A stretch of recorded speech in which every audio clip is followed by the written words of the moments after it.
बहुत समय पहले की बात है। एक छोटे से गांव में एक किसान रहता था। उसका नाम रामू था और वो बहुत मेहनती किसान था। उसके पास एक छोटी सी जमीन थी, लेकिन वो अपनी पूरी मेहनत और ईमानदारी से खेती करता था।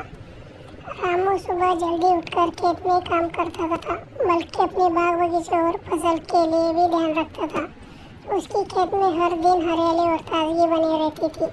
गांव के लोग उसकी मेहनत और ईमानदारी की बहुत तारीफ करते थे। एक दिन गांव में एक बड़ा उत्सव होने वाला था, जिसमें सभी किसानों को सम्मानित किया जाना था। उत्सव के दिन सभी किसानों को अपनी अपनी खेती की स्थिति दिखाने के लिए कहा गया। गांव के अन्य किसान अपने खेत में खेती दिखाने पहुंचे, लेकिन उनके खेत में बहुत सारी समस्या थी। जब रामू की बारी आई तो उसने अपने खेत को सभी के सामने प्रस्तुत किया।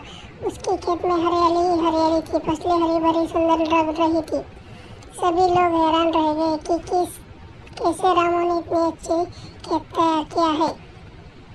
उत्सव के अंत में गांव के मुखिया ने रामू को सर्वश्रेष्ठ किसान के सम्मान से नवाजा। उसने कहा, रामू, तुम्हारी मेहनत और ईमानदारी ही तुम्हारे खेत की सुंदरता की वजह है।